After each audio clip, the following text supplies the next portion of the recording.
All right, so I just had like an amazing little moment when I left the gym, and I need to give the backstory. So maybe I don't know if it was months or years. I realized on my walk that there was a correlation between fear and desire, and I couldn't really explain what the correlation was and how it made sense or any of that. But I knew that there was something that uh, one substitutes the other, and it would sound very odd and or awkward to even say how do you compare, how do you say the opposite of fear, but spiritually it's a whole different. The same rules that apply in this realm don't apply in the other. But anyways, long story short, I am now getting ready to leave the gym, and then that just hit me again. But this time in the heart, it all made sense.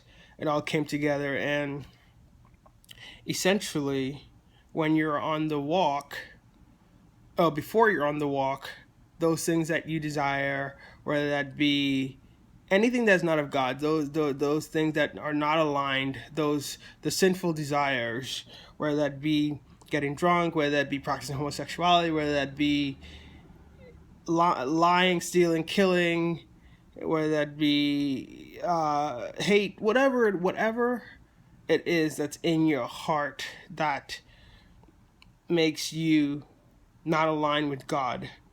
That is what you desire.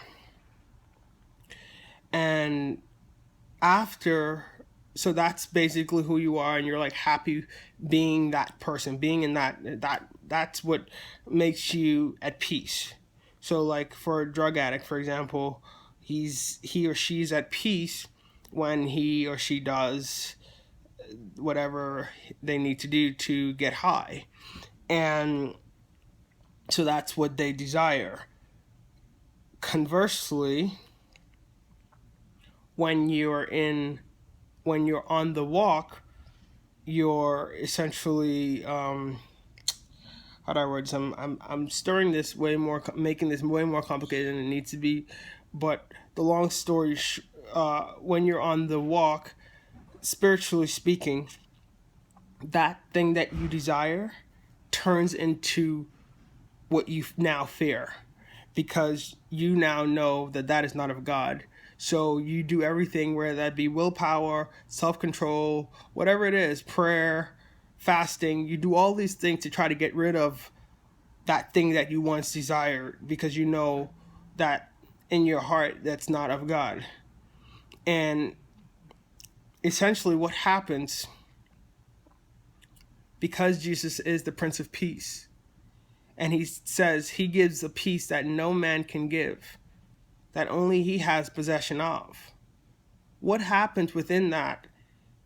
And also, one needs to recognize and know that God does not have a spirit of fear. He does not give us a spirit of fear, but power, love, and a sound mind. So when you realize that this thing that you once desired, it turns into fear, this is of evil. So you're essentially being attacked, and then there's guilt, there's fear, there's insecurities. All these things are coming at you. Boom, boom, boom, boom, boom, boom, boom, until it's time for Jesus to step in and really remove that fear.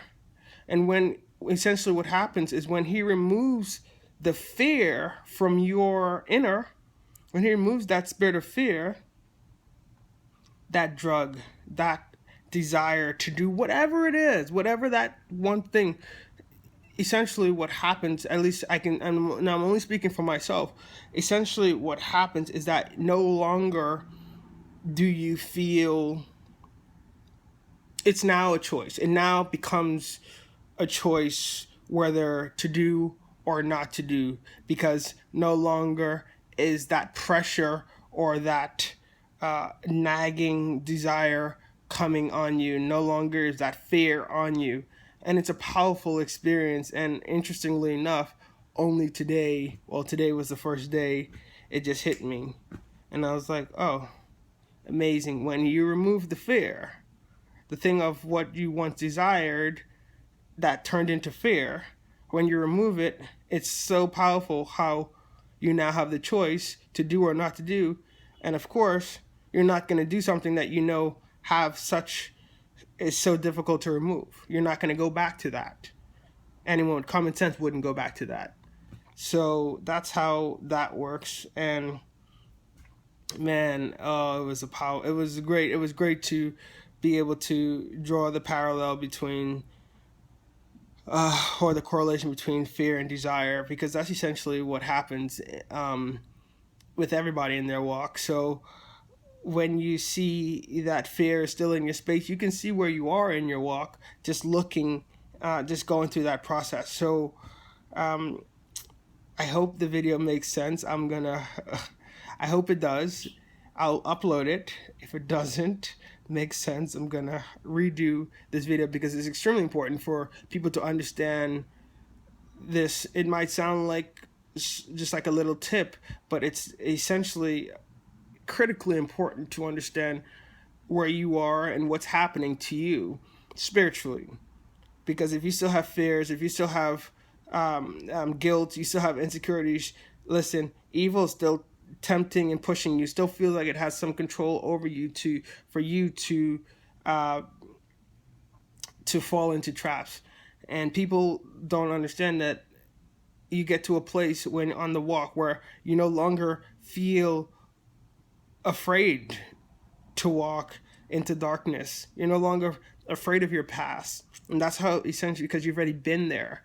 Not only have you been there in your past, but through when you're on your walk through Christ, you have to revisit and walk with him where you once fared. And many people don't understand that. But essentially, that's exactly what happens. This is how I felt when I was here. When I did this, this is what, boom, boom, boom, boom, boom. And it's an interesting walk because he's now there with you.